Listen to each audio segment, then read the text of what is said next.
Happy Monday and happy April. We are in a new month. This is class 4 of our Preventing Diabetes series for this year. And we are on chapter 5 of the book, Preventing Diabetes, if you're following along with that. If you're not following along, don't worry. You're still going to get a lot of good info out of tonight. My name is Megan Ellison. I'm a registered dietitian, nutritionist, and a certified diabetes care and education specialist. And our class series is sponsored by Stilly Valley Health Connections. Some of you I probably have met before at previous classes or at our cooking demos. And some of you may be from other places. So yeah, welcome if you're here from afar. Or for those in Snohomish County, hopefully I'll see you at a future class. We actually have a class this Thursday that one of our dietitians, Anka, is leading, all about building meals. So that goes right along with our topic for tonight. We're talking about meal planning.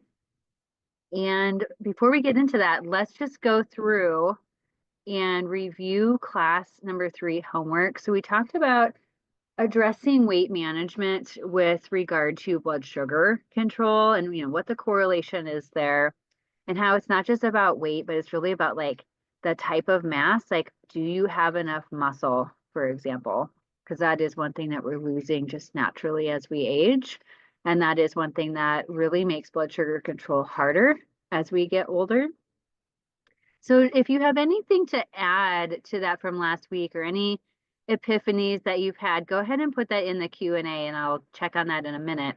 But just to review, one of the things that we were talking about is reassessing if you are trying to lose weight, or if your doctor or provider has said, hey, a little bit of weight loss would be a good idea, kind of recalibrating in your brain the rate of weight loss to be realistic and to be sustainable and to be low enough that you're not losing too much muscle in the process.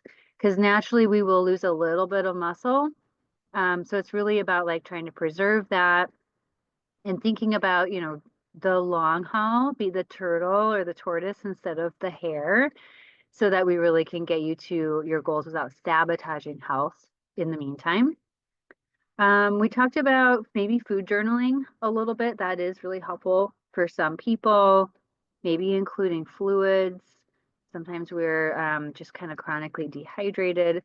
That can impact blood sugar, as well as just, our thirst appetite cues can be a little bit confused. If anybody did a food journal, let me know in the Q&A. And then setting up your environment for success. So, what are the healthful cues that you can be giving yourself to make the healthy choice the easy choice, like the fruit on the counter, for example, or like pre-portioning out your snacks. And we're going to talk about snacks some more tonight. So if you have any feedback from last month, looks like there's nothing in the Q&A yet. So we'll keep going, but I'll check it in a minute. Okay. Meal planning. Hopefully most of you are meal planning. And the deal with planning ahead is it really sets us up for making the choice of like what we're going to have before we're standing at the fridge at 6 o'clock at night going, what's for dinner? So if that happened to you tonight, I'm so sorry, but you'll hopefully have some more ideas after this class. Because healthy eating, it's not about willpower. It really isn't about just like willpowering yourself into eating more healthfully. It's about planning ahead. It's, that really is at least half the battle. It's about strategy. It's about having the things on hand, maybe even having them semi-prepped or like cut up and ready to go, so that it's easier to make that healthy choice. And at the end of the day, when you're stressed and you're tired, especially for dinner, we have a dinner plan and we can just implement the plan. Some of the benefits of this is, really targeting your nutritional intake, like the things that you're missing. So a lot of my patients are missing those fruits and vegetables. We know, like as a society, we are not eating enough plants.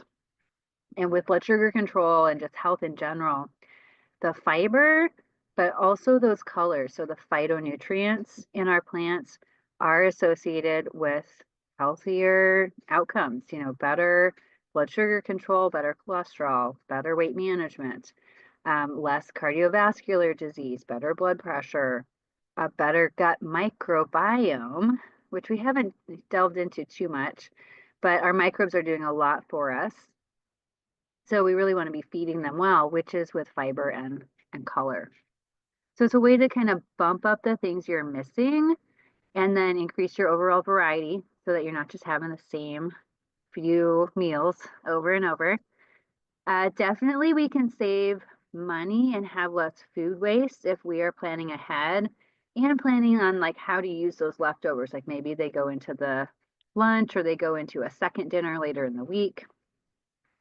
If we are planning ahead and have a grocery list, it should be saving us time at the store, especially.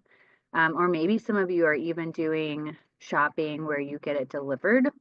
That's nice because you can basically, take your time to build your cart, your grocery cart online and then, hit send and pick the time that you want it delivered. That can be quite convenient.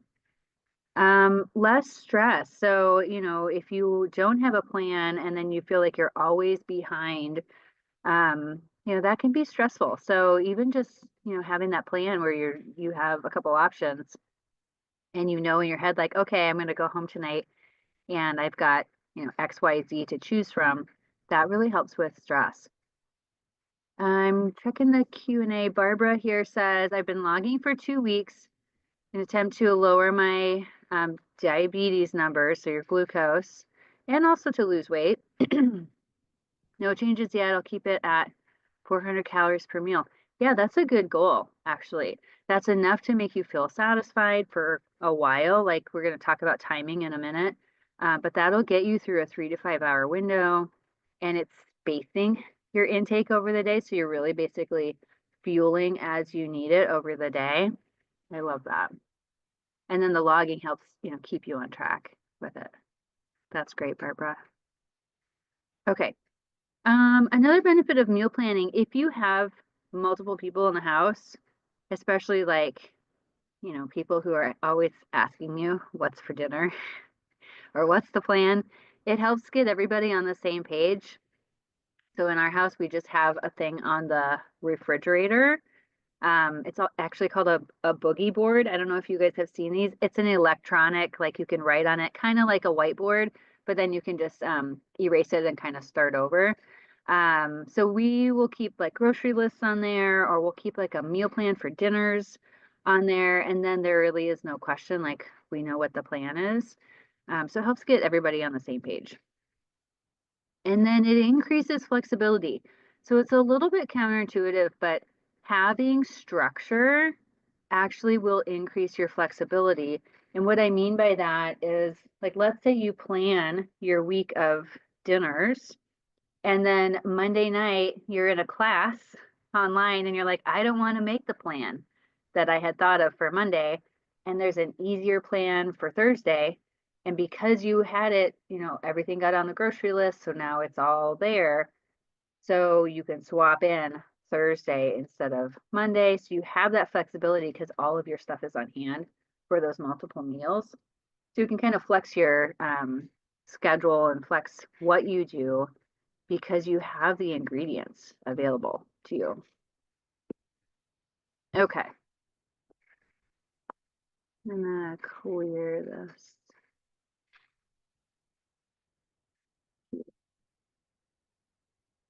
All right, let's talk about macronutrients and how they affect your blood sugar, because this is really going to help you conceptualize how to build a meal or build a snack. So, you probably have heard about carbohydrates and blood glucose. So, carbohydrates are long chains of sugar. This is why the body breaks it down pretty quickly. And we see carbohydrate foods spiking our blood sugar the most. All carbohydrates except for fiber. Fiber is a carb, but it's the one carb we don't turn into sugar. All the rest of your carbohydrates are turning into glucose in the body. So that's why carbohydrates kind of get a bad rap sometimes when people are trying to manage diabetes. And it's not that you can't have them. Carbohydrates are very nutritious foods. Most of our plants are carbohydrates when you think about like grains, vegetables, fruits, starchy vegetables like potatoes and corn. You know, they're healthy foods. We just digest them quickly, so they tend to spike glucose quickly, and they also don't tend to fill us up for very long. So if you think about having like toast with jam or like cereal and milk for breakfast, that's not going to last you very long. You're going to be hungry. You're going to have a blood sugar spike and then also a drop because we digest it pretty quickly, you know, not that far into the future. So then you're like on that roller coaster of looking for the next carbohydrate food to bump up your blood sugar again.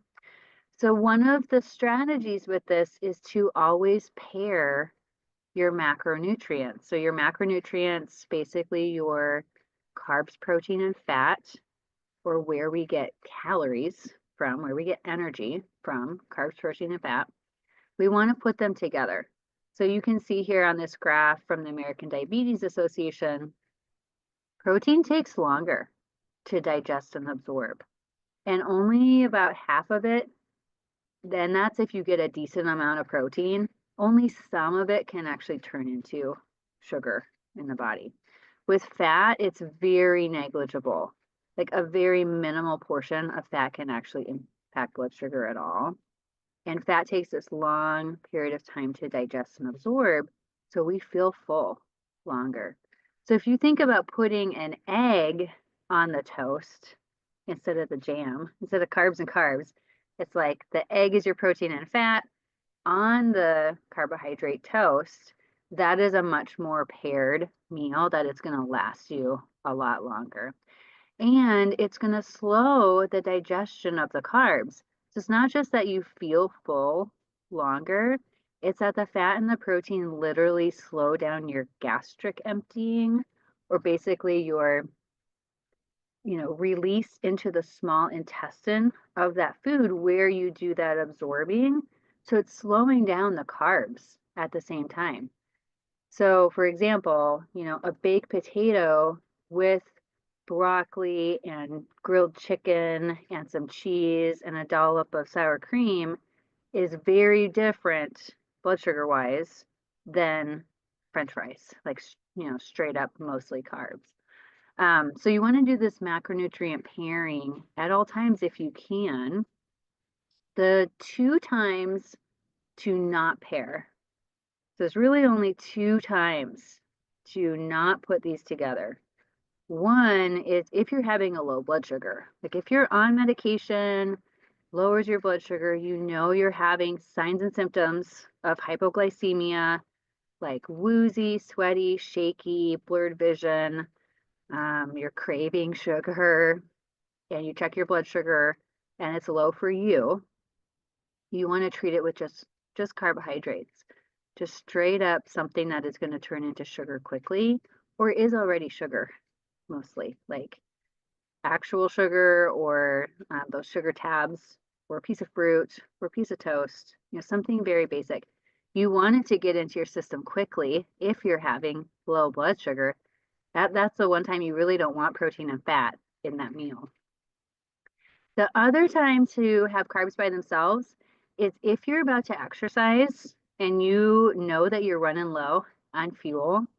You want something that's quickly going to raise your fuel, which is glucose. The main fuel for our muscles is glucose. So you want to raise your glucose going into a workout. If you're running on fumes, it's been like 5 hours since you ate last and you're trying to get to the gym and you're like, oh, I'm so hungry and you're low energy, have the carbs. That's what you really need at that time. And then you can follow it up post exercise with the carbs and protein together. So carbs only if you're having a low, or if it's like right before exercise, like 30 minutes beforehand. If you've got an hour to digest, go ahead and have a little protein with it. Like you could have like a peanut butter sandwich, for example. You could have a string cheese with your apple, for example, if you need that little snack. But the closer you get to your exercise, the more you want it to be a quick digesting thing, right? So the more it's going to lean towards carbohydrates. Okay, hopefully this visual really helps you think about putting this together, because this is what we want to put together, not just for meals, but also for snacks. And then one other thing with this, the higher the fiber of the carbohydrate, the better the deal. So the fiber will also slow down your gastric emptying like the protein and fat will. So it'll make things hang out a little longer. You'll be full a little longer. So if that carbohydrate food was a high fiber carbohydrate food, then this, spike is going to be a little different than that. Okay. So let's talk about timing. Ideally, if we're thinking about like weight management, muscle management especially, and blood sugar control, you would be having something in the morning. And I know a lot of you are probably not breakfast people, because part of the pathophysiology of diabetes, what I mean by that is like part of what's going wrong in the system underneath that causes you to not feel as hungry in the morning. So increased cortisol, increased adrenaline, increased blood sugar in the morning, and then you're not really feeling like eating because you're kicking it out of your liver instead. Some of you may have seen this on your fasting labs, or if you have a glucometer or like a continuous glucose meter where you're checking your blood sugar, you may have seen this little bump up in the morning. And this can actually be worse if you've gone longer without eating. So it's very counterintuitive, because you think, oh, I haven't eaten anything, my blood sugar should be low. But if you go long enough without eating, you're going to start kicking out glucose out of your liver. And if you go even past what we had stored in our liver, you'll actually start breaking down protein, so muscle, breaking down protein stores to turn it into sugar. And that's called gluconeogenesis. We don't want that to happen because we want to preserve your muscle, right? So having a little something to break your fast is ideal. It doesn't have to be breakfast food. It doesn't have to be, a full meal even. It could be like maybe you do a snack to break your fast and shut off the liver and wake up your metabolism and wake up your digestion for the day. And then maybe a few hours later, you're actually doing more of like your main meal at that time. That's fine. But when we think about timing, kind of going back to this picture here, if we put all three of these macronutrients together, the up and down spike and drop with that is right around 2 hours spiking if you've got a mixed meal of carbs, protein, fat. So if you want to check your blood sugar at the 2 hour mark and see how things are spiking, that would be interesting. Then by 3, blood sugar's on the way down. And by 4, you really should be feeling hungry, assuming you didn't way overeat at that previous meal. So by 3 to 4 hours, you should be getting little cues that your blood sugar's on the way down. You're going to start thinking about food. You might get some grumbling happening to kind of tell you it's time for the next thing, either a snack or a meal. So where we see like the best, not just blood sugar, but also weight management, is having something every 3 to 4, or if it's like a larger meal and you can get through to like 5 hours. So somewhere in that 3 to 5 hour range, spaced over the day, starting with breakfast. This also goes along with how our digestion is typically cued. So some of you may be having like heartburn and reflux because you're actually not feeding an acid situation, like the stomach is primed for food.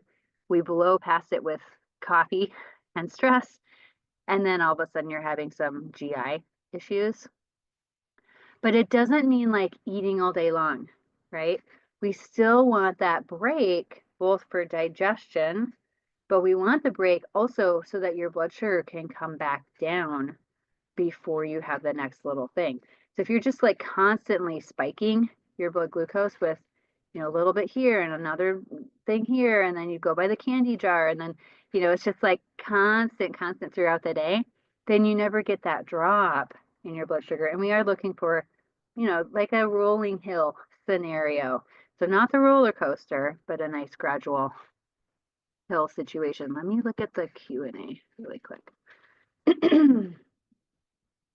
Okay, so the question is, when breaking fast, how would you rate Nature Valley granola bar? I believe it's high in sugar, but it's my quick grab and go. Yeah, so if you're talking about the crunchy 2-pack of the oats and honey, it is about 30 grams of carbs, or basically like what we call 2-carb portions, which is not too much carbs for most people, but it is mostly carbs. So what you're missing there is the protein and the heart healthy fat. So I would just put some peanut butter on each one of those crunchy granola things, or dip it in Greek yogurt, for example, the Greek style or the strained yogurt that's higher in protein. Pair it with something. And then ideally, you'd have a little bit of color. So you do have some fiber there with the oats, which is great. But, dip it in the yogurt and add some blueberries. Or put your peanut butter on there and have some strawberries on top. Like, just round it out a little bit. But yeah, that can work. It's just, you gotta do some pairing. How do I'm gonna clear this. Good question. And that's a nice grab and go breakfast option. Okay, the other time to think about having like maybe a snack. So your snacks might go, if you've gone 3 or 4 hours, like let's say it's a lunchtime, you're going till 6 o'clock, 7 o'clock at night, dinner, you're trying to power through, you're exhausted by 3 or 4 o'clock, because your blood sugar should be low by that point, 3 to 4 hours after lunch. That's a really great time to put in a snack, and we'll talk about some ideas for that. Another time to consider it, if you know your blood sugar is running high fasting, like you're one of those people that bumps up, you could, in the morning, you could play around with a pre-bed snack to see if we can get you a little bit more through the night, shutting off that sugar dump in the morning. Usually I see that happen for most of my patients around like 11 to 12 hours, and they're starting to really kick out that glucose by the morning. And especially people who are a little bit older, so in that like 65 and above category, you're losing more muscle at night. So it is really appropriate to have some protein before bed. We'll talk about some snack ideas. We're going to talk about plate method for meals, pairing for snacks. Get into that in just a second. Question in the Q&A, oatmeal, yes versus no. Yeah, so oatmeal is great. It's a whole grain, high fiber. It's got the beta glucan fiber in there, which is so great for like heart health, but it's carbs, right? So the amount matters, and then what you pair with it matters. So most people just oatmeal, going to spike things, and then you're not going to feel full for very long. So oatmeal with a dollop of Greek yogurt and some walnuts and a sprinkle of ground flax and a handful of blueberries, that's a different story, right?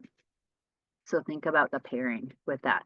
But yeah, oatmeal from like an overall heart health sense, it's a nice warm, cozy thing in the winter. You could do overnight oats where you're putting in all of those things like protein, some extra fiber, maybe a little fruit, so a little color there. You could plan it ahead and have it be a grab and go breakfast. That would be a good idea. And we'll talk about some more breakfast ideas in a minute. Okay, so here are some go-to breakfast ideas. Overnight oats. I can send you a recipe for building this. I love the overnight oats in the sense of like it's mix and match. So you can change up the flavors, you can change up the fruit, you can change up the grain. It doesn't have to be oats. If you have leftover quinoa or leftover rice cooked from the night before, that could be your grain. That's fine. And then you add some protein like peanut butter or the Greek style yogurt. And then, basically build your overnight oats in a variety of different ways so you don't get bored with it. Other ideas that are well paired, like breakfast sandwiches on a whole wheat English muffin, for example, that's already really well paired. So maybe you've got an egg, maybe you've got some cheese, add your color. So you've got maybe arugula or sliced tomatoes or some olives, something fun. Breakfast burritos, so the tortilla is your carb. You're going to put in the protein and fat in the form of your eggs and ideally some sauteed veggies in there. Or maybe the veggies is salsa and you add some greens or something. A parfait is already really well balanced as long as the yogurt is a Greek or strained style yogurt.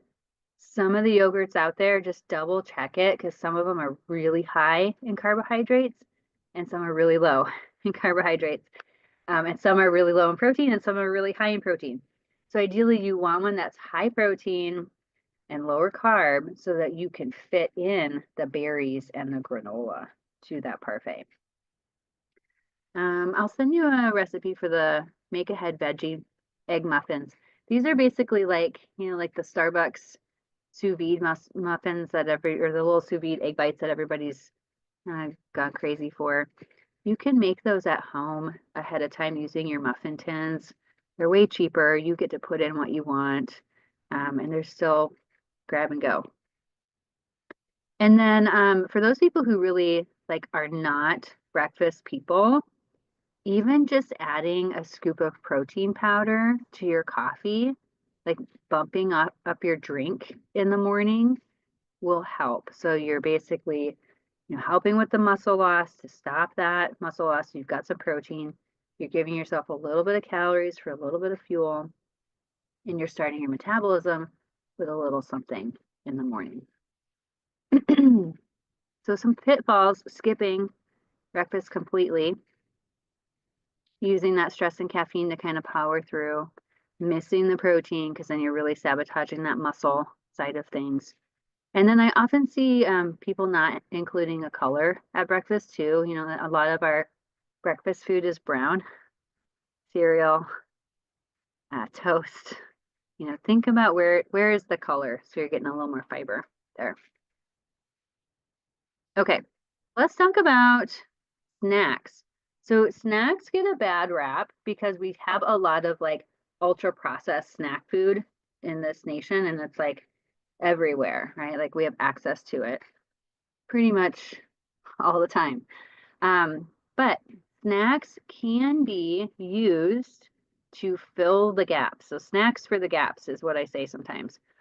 And what I mean by that is the gaps in your timing so that you're not going so long without eating, then you're not getting overly hungry and overdoing it at dinner, especially, but also filling in the nutrient gaps because a lot of times the snacks are the place where we can put in that extra piece of fruit or the extra vegetables, or maybe you haven't had any nuts and seeds for the day, or maybe you haven't had any dairy for the day. So it really can be a way to boost your nutrition intake because, we only have so much room at the meals for that fiber and color and those plants. If you're doing the half of the plate vegetables at dinner, half your plate is some sort of non-starchy vegetables at dinner, you're going to feel full. You can only fit in so much vegetables at dinner, right? So where else can you put them? And the snacks are a really great place to do that. Do still think about macronutrient pairing. So instead of just the apple or just the nuts, maybe you put them together. And this also just naturally kind of makes us feel better. So when you think about let's say chips, you could eat a lot of chips and not feel full. But if all of a sudden you have chips with the hummus or chips with guacamole, then you need less of the chips, so less of the carbs. You feel more full with the guac, but you do have that quick energy from the carbs in that snack. you've got the quick energy, but it's lasting. You feel more full and you get through that window of time till the next meal. What else do we want to say about this? Careful with snacking right before a meal or when you're not hungry. If you're just like snacking because it's there versus it really being time, or it's basically like on top of everything else and you really don't need it. And then we already talked about the pre and post exercise. So carbs before exercise, carbs and protein after exercise. So here's some snack ideas that are macronutrient paired.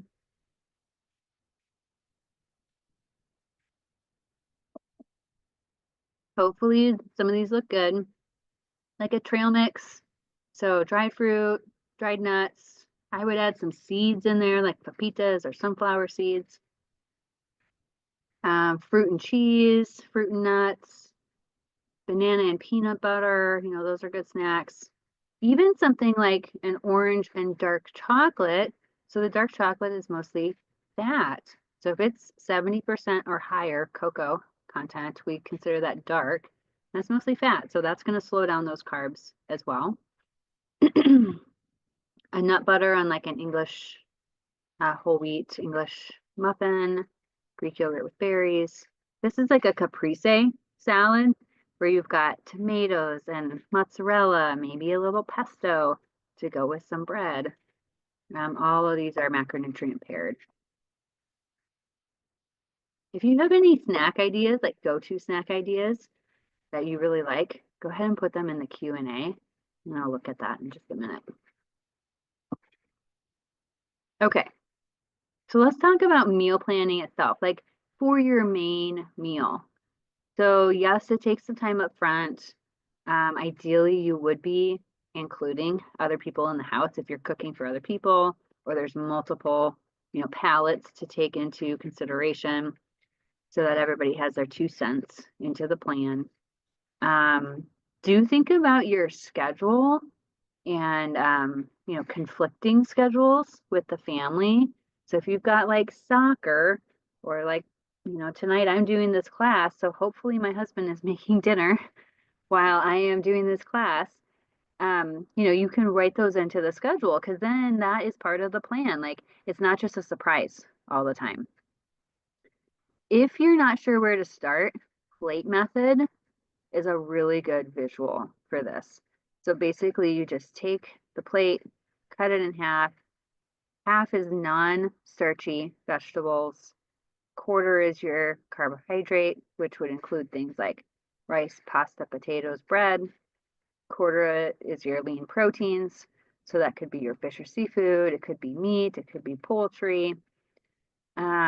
When you think about that half of the plate, non-starchy vegetables, that's the thing that a lot of people are missing. We're just not getting enough of the non-starchy vegetables that help us feel full. They have a lot of volume. They've got a lot of fiber. They've got the color there, but they're low in calories and they're low in carbohydrates. So that's the place that most people need to start. If you're just starting to think about this, is how do you increase the vegetables so that you feel full enough that you can keep your portions of the protein and carbs to a quarter of the plate each.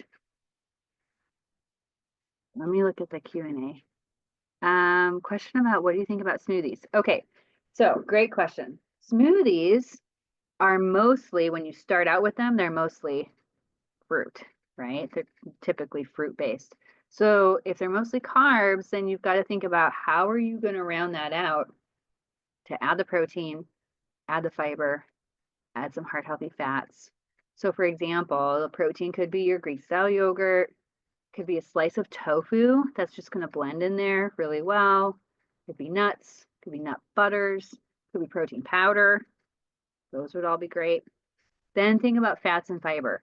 Maybe you can add some ground flax. Maybe you can add some chia seed. Maybe you can add some frozen avocado chunks. Throw that in there. And then you can even bump it up with like a little vegetable that's going to hide, like a chunk of zucchini, a carrot, some spinach. Just make it a well-rounded meal. If it is meant to be a meal for you, think about it like a meal. Are all the components in that thing? And yeah, that can work as an option. There's a comment, I use cold chicken breast for snack. Yeah, actually, I was just recommending this to one of my patients earlier today. I don't know if you guys have seen at Costco the 10-pack of little 3-ounce grilled chicken cut up into bite-sized pieces. So it's like a 10-pack of these small packs that are just the right amount for a meal, like a 3-ounce portion. Or you could do that as a snack if you're, especially if you're a dude and you're, need a little bit more protein, that would be fine. They're seasoned, they're ready to go. Yeah, easy protein option. Then there's a comment here, peanut butter on banana is a quick snack. Yep, I love that snack. That's a good combo. And then the Yoplait protein yogurt. Yeah. So when it's the protein yogurt and it still has some of like the sweetener in there, it is in and of itself a nice balance of carbs, protein, and you have a little fruit. So you have a little color. That's great. Okay, and then there's a question about what are non-starchy vegetables. Okay, great question. So non-starchy vegetables are basically everything except for our 5 starchy vegetables. And those 5 are potatoes, corn, green peas out of the pod, so like isolated peas. We're not talking about snap peas, sugar snap, or snow peas, none of that. That's mostly fiber. We're not talking about green beans either, but beans out of the pod are starchy. And then winter squash, butternut squash, acorn, pumpkin are starchy enough.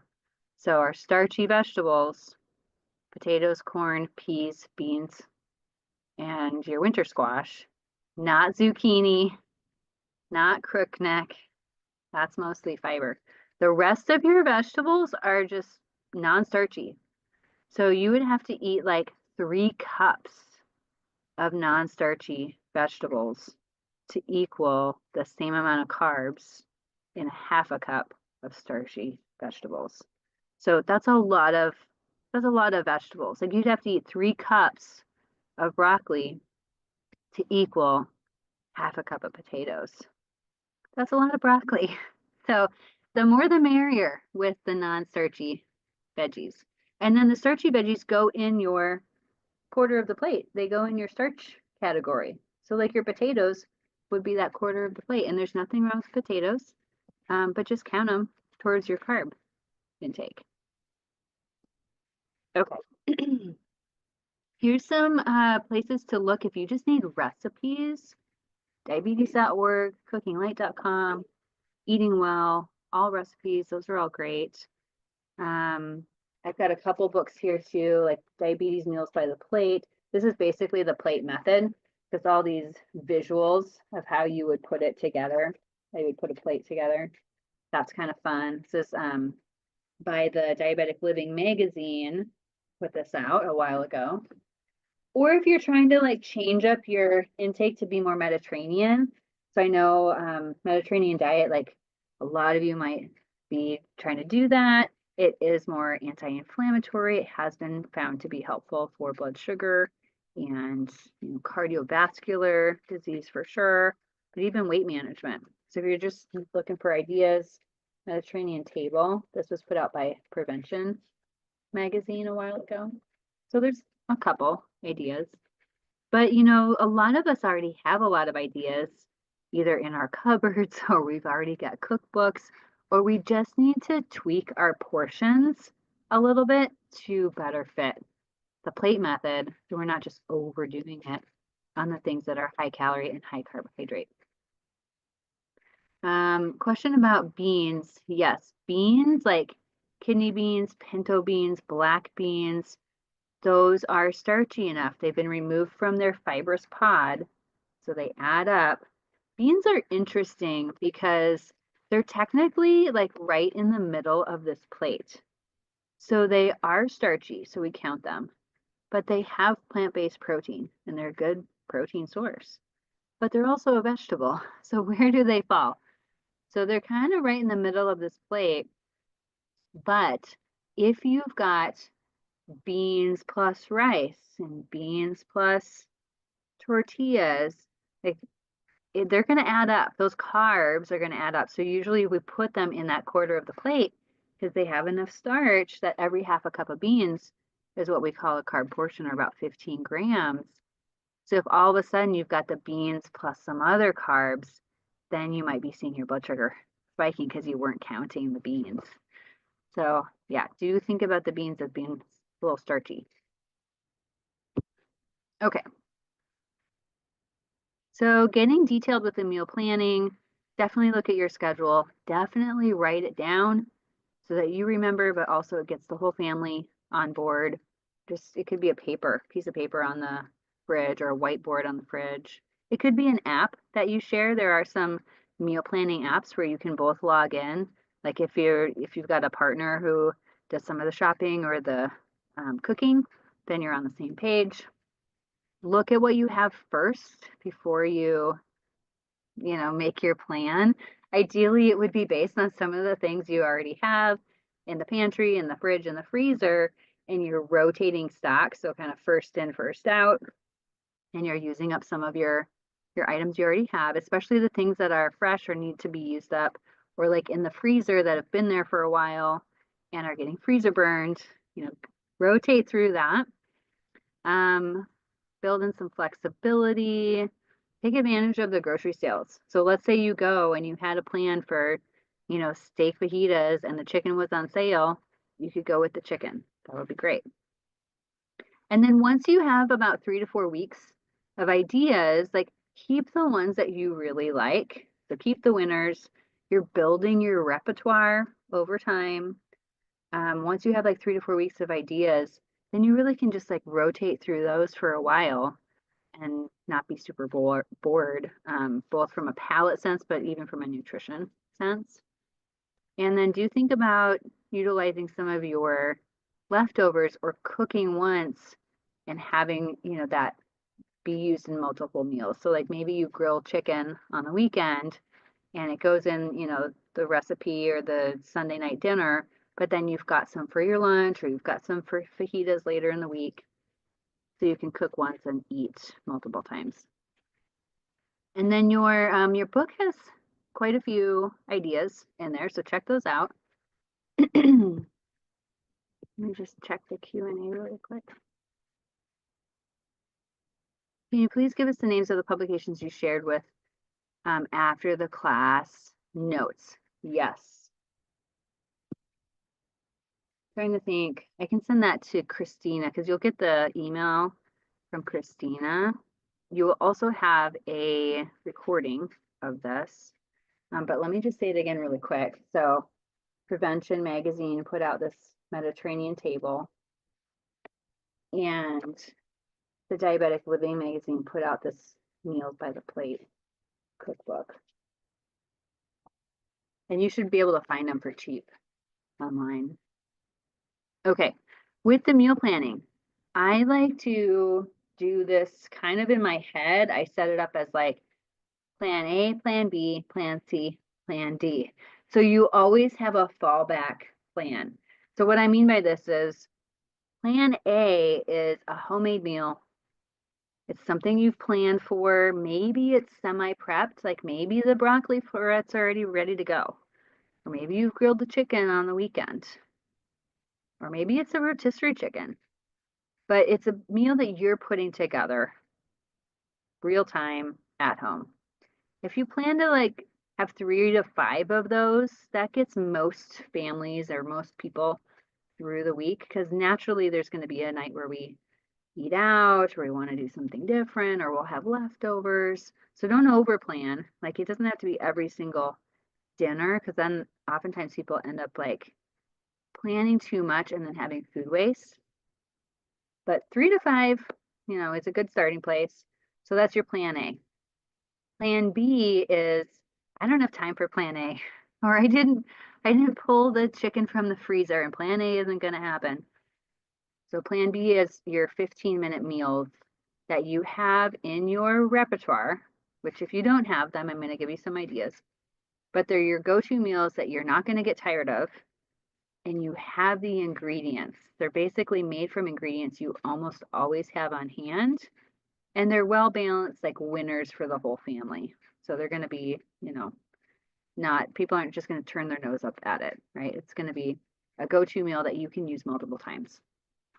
Plan C is maybe a frozen dinner. And we'll talk about some ideas for like healthy options for that, or it's just your own leftovers, right? Like from plan A, you made extra goulash, and then some of that went into an individual container. It's frozen so that on a night when you're just like, I don't want to cook anything, I'm just going to pull it out of the freezer, microwave it, or put it on the stove top and heat it back up. Then you're golden for plan C. Easy, easy dinner. Plan D is takeout, like you go to a restaurant. But even then, like even when you're ordering in or taking out or sitting in a restaurant, there are healthy swaps that you can make. Like you don't have to splurge every time, right? So ideally it is like an occasional thing. It's a treat to kind of go out to eat. But even then you can be making some swaps to have like, for example, teriyaki, where they give you the double fists of rice and like lots of chicken. Maybe that meal is cut in half, but you add a side of broccoli, so you have the vegetables, and then you get a lunch and a dinner out of that. So you can make some little adjustments that way. Oops, I just stopped share, but let me look at this Q&A really quick. So Lori says, I love using my slow cooker for dinners and then just throwing together a salad. That's a great idea. Or steamed veggies at the end of the cooking time. Plus it always makes enough for leftovers.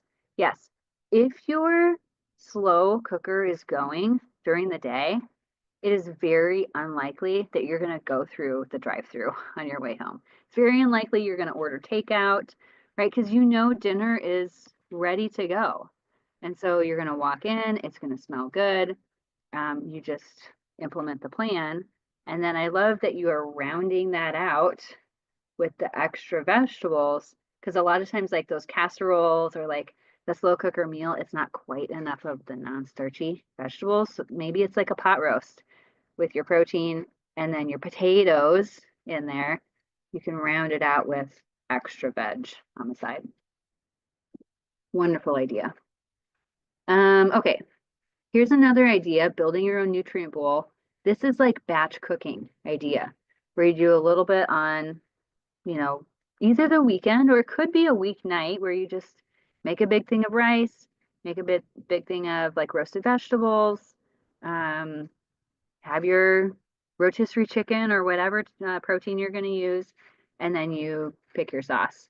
We actually have a nutrient bowl cooking class coming up at Stilly Valley this Thursday. So if you're in the area and you want to join Anka for that class on how to build like a power bowl, that should be a lot of fun. And I love that they're mix and match. So again, it's one of those situations where you have so many options that you're not going to get bored with it. You've got different proteins, different grains, different vegetables. Change up the sauce to change up the whole flavor profile. So you could do Mediterranean versus Southwest, versus Greek. So yeah, lots of options with that.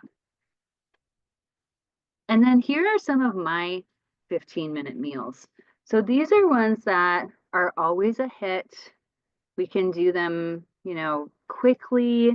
So less than 15 minutes. We always have the ingredients on hand.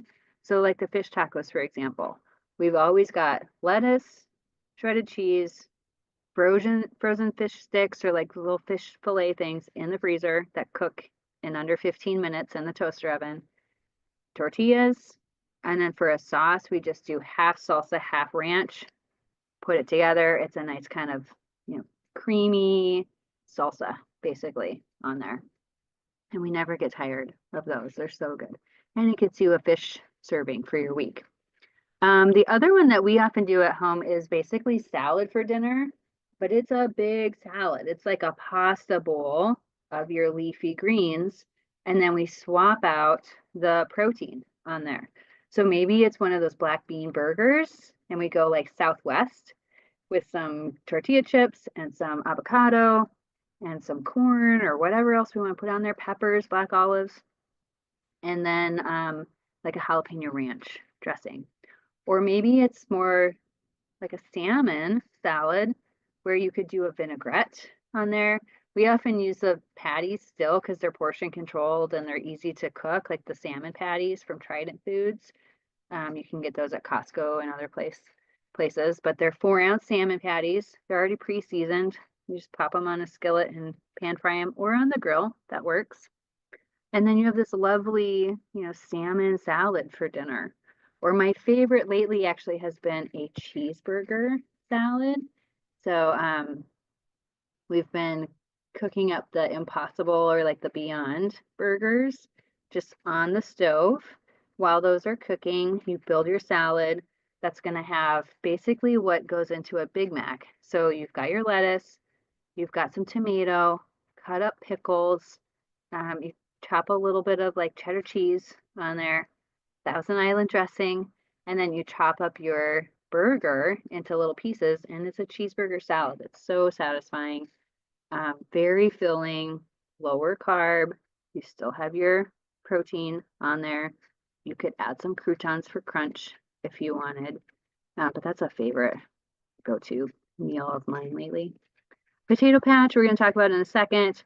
Rotisserie chicken meals, I can send you actually some recipes for those, but that's a nice quick dinner that you're going to get like 4 to 6 meals out of typically. And then breakfast for dinner, because eggs cook so fast. So like you could do a spring frittata, you could do, scrambled eggs and add your veggies in there, or like one of the breakfast ideas we talked about earlier, like a breakfast burrito. Yeah, lots of options of breakfast for dinner. And then your book has some more ideas for dinners and quick meals, chapter 5 and chapter 6. So check that out. Here's kind of a visual of potato patch. It's basically like a loaded potato. So you pick your potato. My husband likes russet. I like the sweet potatoes, so we always get one of each. Pop those in the microwave. Steam your broccoli on the stove while the potatoes are cooking. Open a can of black beans.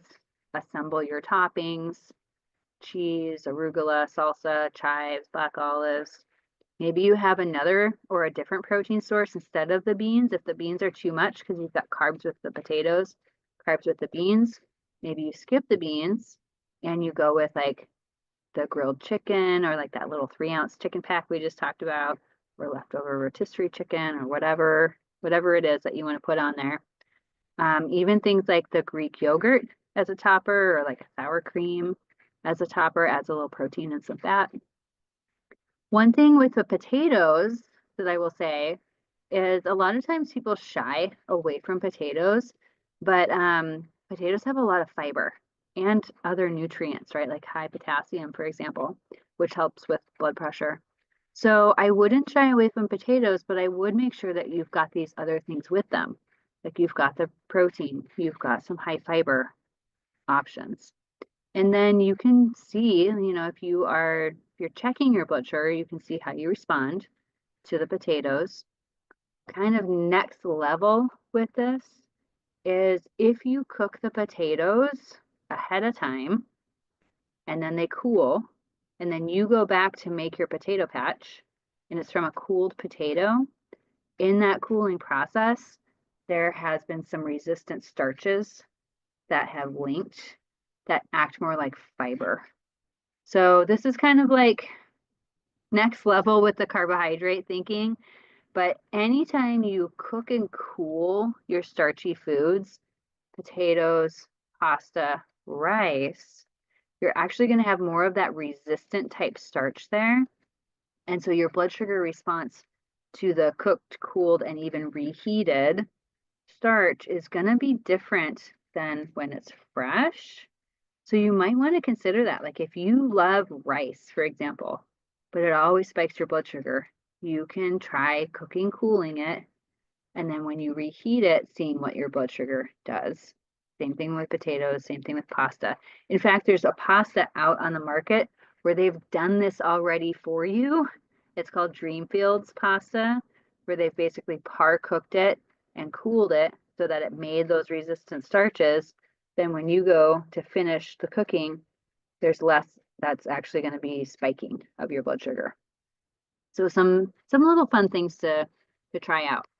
But definitely have your plan A, plan B, even your plan C options so that you always have that backup source of a healthy, well-balanced meal.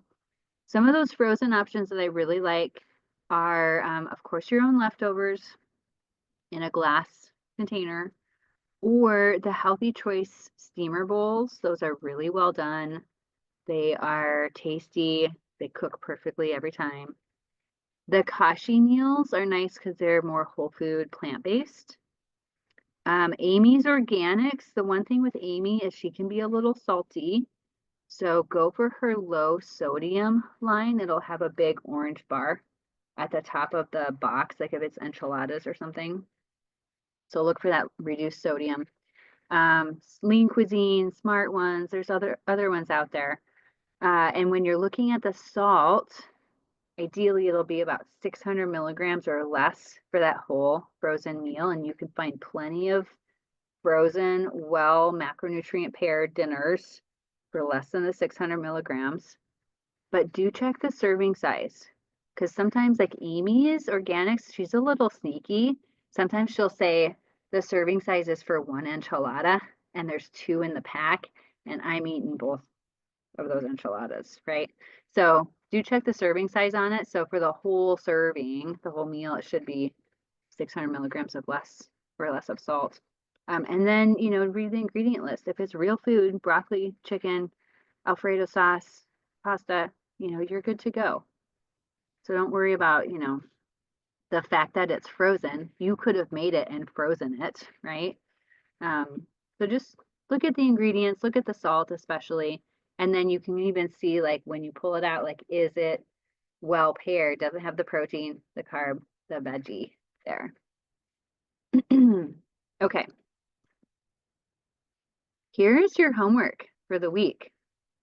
So brainstorm some meal ideas, maybe take a little bit of extra time to do some research, get out your cookbooks, go back to your old recipes, maybe you tweak them a little bit. We're going to talk next month about ideas for doing that with old recipes. Your book has a lot of ideas. And then jot down some, actual plans for the coming weeks for your meals and snacks, or whatever meal you need to work on. If it's breakfast, focus on breakfast. If it's the afternoon snack, focus on that. If it's dinner, focus on that. And then you can, over time, if you need to do it all, if you need a complete revamp, maybe pick one meal or snack to focus on, and, over time you can be building your repertoire. Take an inventory, see what you have, make your grocery list from that, and then implement the plan. See what worked, see what didn't work, what you would change, what recipes you would keep. Yeah, you're basically just building that repertoire over time. And let me look at the Q&A really quick. Barbara, thank you so much. Great class. I appreciate that. Have a fantastic month, everybody. Do your reading. We're going to cover chapter 6, chapter 7 next month on grocery shopping, preparing meals, and eating away from home. And happy spring. All right, take care.